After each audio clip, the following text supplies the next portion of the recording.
बिस्मिल्लाहिर्रहमानिर्रहीम। गुज़िश्ता क्लास में हमने अनासिर खमसा के हवाले से तफसीली बातचीत की थी और अनासिर खमसा में शामिल पाँचों अदीबों के जो अदबी खिदमात हैं और उनकी तसानीफ़ हैं और जो अदब में मुकाम व मर्तबा है या उनकी तसानीफ़ के जो मौज़ूआत हैं उसके बारे में हमने मुख्तसरन पढ़ा था।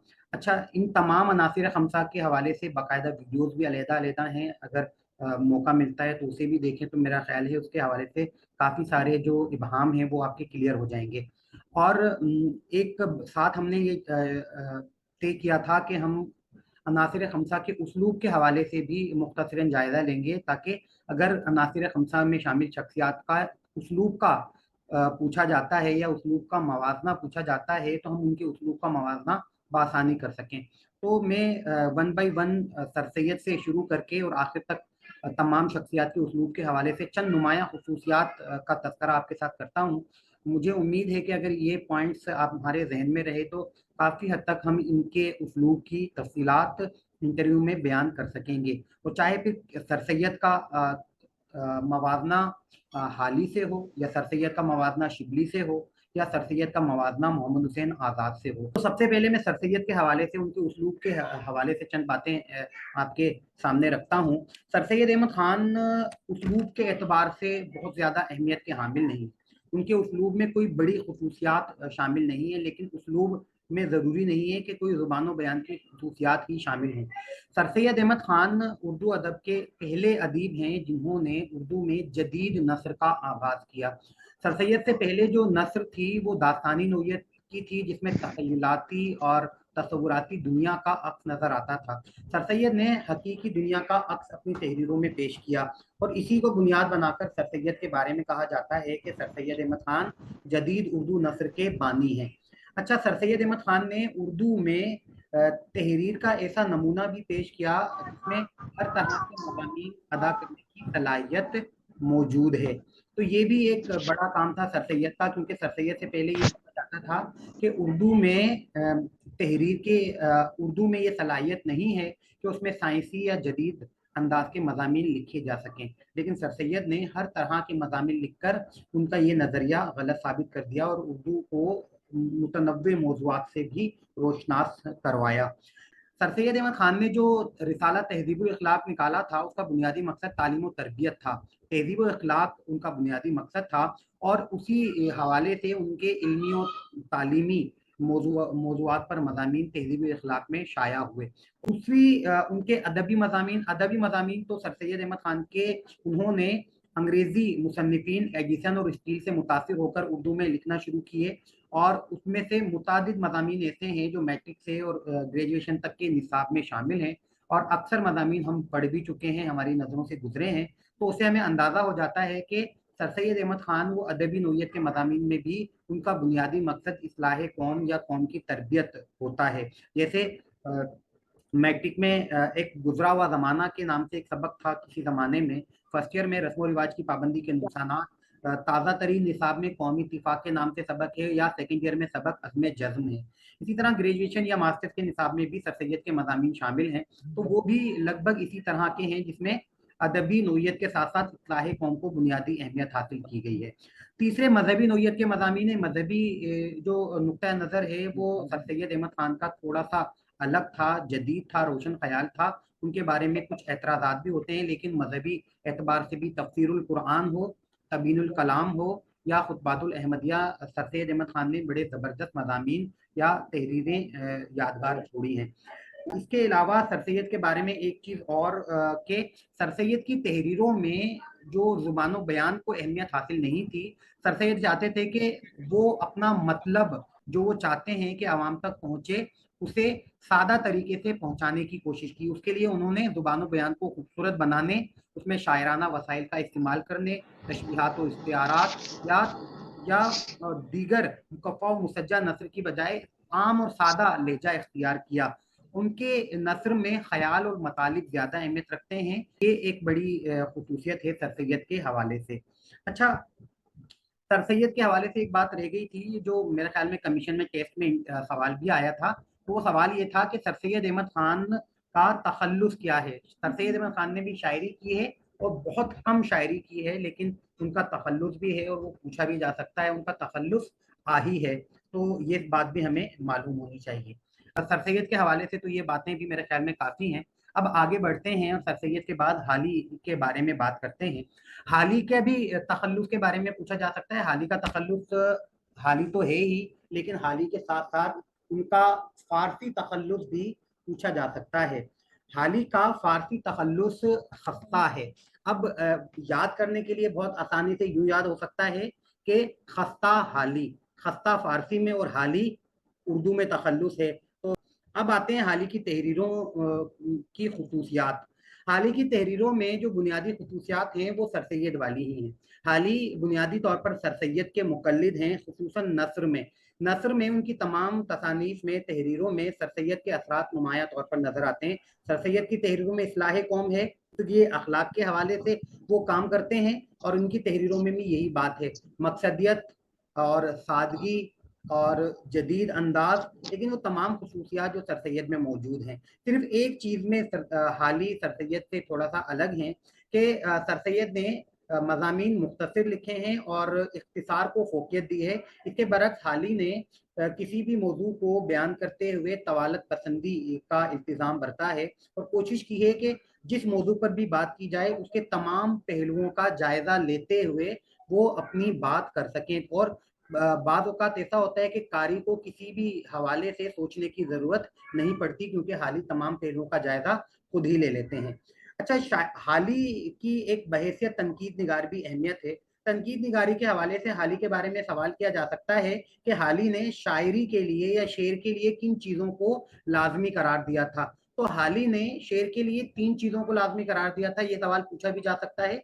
और हाली ने जोश, सादगी और असलियत को लाजमी करार दिया था। तो सादगी, जोश और असलियत, ये 3 चीज़ें ज़हन में होनी चाहिए। इसके अलावा हाली जदीद सवाने निगारी के बानी भी हैं।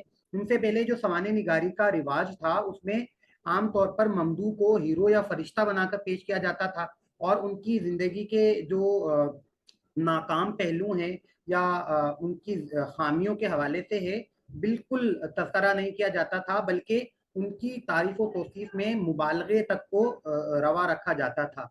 हाली पहले जदीद सवाने निगार हैं, वो कि इन्होंने भी खामियों के हवाले से ज़्यादा अपनी तहरीरों में खामियां बयान नहीं की, लेकिन खुसूसियात के एतबार से देखें तो उन्होंने शख्सियात के हकीकी अक्स अपनी तहरीरों में पेश किया है और यही खसूसियत हाली को उर्दू का जदीद सवाने निगार भी बनाती है। तो इस हवाले से भी हमारे जहन में होना चाहिए। अच्छा, ये 2 बातें हो गई। अब शिबली नोमानी की खसूसियात अगर बात करें तो शिबली नोमानी के तखल्लुस पर भी आ जाते हैं। शिबली नोमानी ने उर्दू में तस्नीम और फारसी में शिबली तखल्लुस इख्तियार किया था। शिबली नोमानी जो हैं वो शेर आशूब के हवाले से भी शोहरत रखते हैं। शेर आशूब भी नज़्म की एक इस सिंथ है जिसमें जो माशरती खराबी है या खराब हालात हैं उसका जिक्र किया जाता है। बदअमनी, हंगामे और इस तरह के, तो वो ज़माना यकीनन बदअमनी और हंगामों का था और उस ज़माने में इन्होंने ज़बरदस्त शेर आशूब भी लिखे और उसके अलावा उनकी नज़में भी ख़ास अहमियत की हामिल हैं। शिबली नोमानी के उसलूब के हवाले से मैं अपनी राय तो नहीं, डॉक्टर सैयद अब्दुल्ला ने तैफ़ नसर में शिबली के उसलूब की 4 खसूसियात बयान की हैं। वो 4 खसूसियात बहुत ज़बरदस्त हैं, अगर वो याद रहती हैं तो बहुत उम्दा है। सैयद अब्दुल्ला ने 4 खसूसियात बताई हैं, उनमें से एक है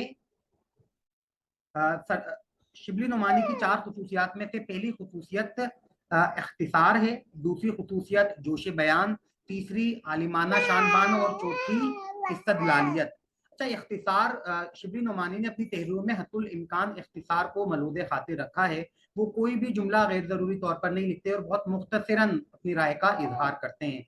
और जोश बयान उनकी तहरीरों में वाज़े तौर पर नजर आता है। उनके बयान को पढ़कर जो क़ारीन हैं उनके दिमाग में या उनके जहन में जोश पैदा हो जाता है और हिजान पैदा हो जाता है।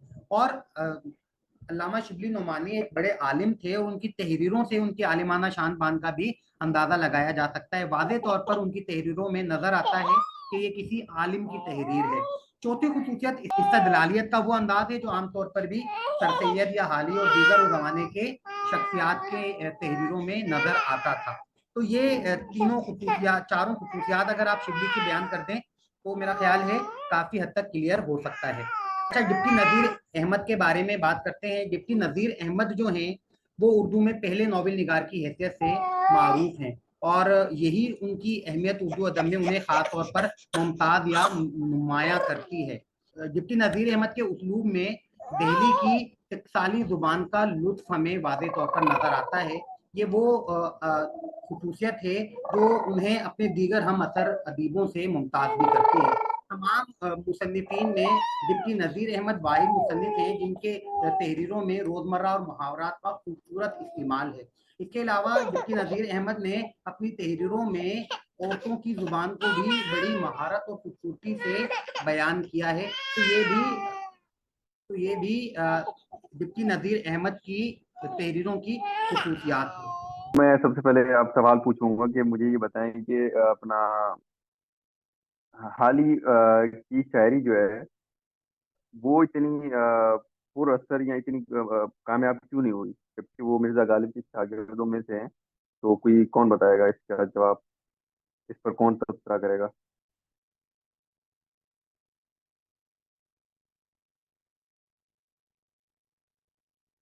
क्या मेरी आवाज आ रही है सबको? जी जी, आ रही है आपकी आवाज। तो इसका जवाब कौन देगा मुझे? हाली शायरी में वो मकाम क्यों हासिल नहीं कर सके?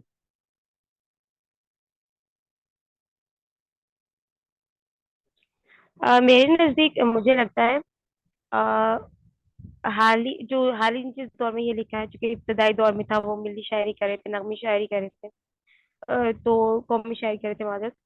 तो उस दौर में जो शायरी का रुझान था वो ज्यादातर रुमानी था और तासुराती था। इश्किया बयान ज्यादा लिखा जाता था। अगर कोई लिख भी रहा था मुआशरे के हवाले से, तो उसी अंदाज में लिख रहा था। तो मुझे लगता है ये वजह हो सकती है। बाकी आप बता दें। कोई और मेंबर इसमें इजाफा फरमाना चाहेगा? जी मैं ये जी कहना मैं चाहती हूँ। जी जी। जी आप बोलिए। जी आप बोल रहे हैं, आप बोल। मैं ये कहना चाह रही थी कि हर किसी का अलग जो है वो अंदाज़े बयान और अलग स्टाइल होता है। तो हाली जो है वो चूंकि सर सैयद से मुतासर थे, तो इसलिए उनके सादगी पाई जाती है, गालिब वाला अंदाज उनके नहीं पाया जाता। दूसरी ये बात ये कि गजल से ज्यादा उनको नज्म में महारत थी, तो वो नज्मों के अहम शायर हैं। तो और गालिब जो है वो गजल के अहम शायर हैं। बाकी आप लोग बताइए और मजीद। चलिए मतीन साहब आप बताएं कुछ। जी यार, मुझे जो लगता है ना वो ये है कि हाली को जो है ना इतनी शोहरत इस वजह से नहीं मिली कि हाली से पहले तो गालिब वो शोहरत दवाम पा चुके थे। एक बात तो ये। दूसरी बात ये है कि हाली ने जो है ना अपनी शायरी में इस्लाह करने की कोशिश की है। उन्होंने खैर तखय्युल को जो है ना कम अहमियत दी है जितनी उन्होंने इस्लाह की कोशिश की है। तो उस दौर को देखा जाए तो उस दौर में इस्लाह ज्यादातर ये लोग जो मतलब नासिर खमसा जो मज़ामीन और इन सूरतों में कर रहे थे, तो उस चीज को जो है ना वो लोग ज्यादा पढ़ रहे थे बजाय शायरी के। शायरी को लोग ज्यादातर तफरी और इस वजह से मतलब ज्यादा मकबूल हो रही थी। और दूसरा जो है ना, हाल ही की शोहरत में कमी की वजह मैं जहां तक समझता हूँ कि हाल ही ने जो इस्लाह करने की कोशिश की, हाल ही के बाद इकबाल आ गए। तो इकबाल को उसी पैटर्न पर इकबाल को ज्यादा शोहरत मिल गई, हाल ही को न मिल सकी। क्योंकि अच्छा, एक बात हमें हमारे उस्ताद ने एक बार बताई थी कि जो है ना हाल ही ने शायरी भी सर सैयद के मशवरे से की थी। अपने जो है ना मतलब जो उनकी इल्मियत थी या उनकी जो सलाहियतें थी वो उन्होंने जो है ना उसमें मतलब ज्यादा इसमें इस्तेमाल नहीं की। तो मेरे ख्याल में ये है। आप बता दें ज्यादा। मेरे ख्याल में मिस जरीन भी कुछ बोलना चाह रही थी, अगर। इरफान भाई। जी जी। मुझे जो है सवाल समझना है कि आपने हाल ही का ये मवाजना पूछा है उनके अनासिर खमसा में मौजूद शख्सियात से या फिर مرزا غالب سے، میں سوال صحیح سے نہیں، سمجھ مرزا غالب سے نہیں، ہم نے یہ پوچھنا چاہ رہا تھا کہ ان کا جو شاعری میں مقام ہے وہ اتنا بلند نہیں رہا، مطلب کہ جتنا ان کی نثر میں رہا. اور وہ اس لیے کیونکہ مرزا غالب نے جب وہ مشہور ہے جو واقعہ کہتے ہیں کہ جب وہ اصلاح لینے گئے مرزا غالب سے، ویسے مرزا غالب کسی کو اصلاح دیتے نہیں تھے، مگر جب حالی گئے تو انہوں نے کہا کہ اگر تم شاعری نہیں کرو گے تو اپنی طبیعت پر ظلم کرو گے، اس طرح کا انہوں نے ان کو کہا تھا. تو اگر وہ اتنے بڑے شاعر تھے تو وہ اتنا مقام حاصل کیوں نہیں کر سکے؟ وہ اس مقام میرے خیال شاعر بڑے ہیں مگر وہ مقام نہیں ہے ان کا جتنا ہونا چاہیے، جو ہونا اچھا، چاہیے جہاں تھا. تک میرا خیال ہے کہ حالی نے جو ہے وہ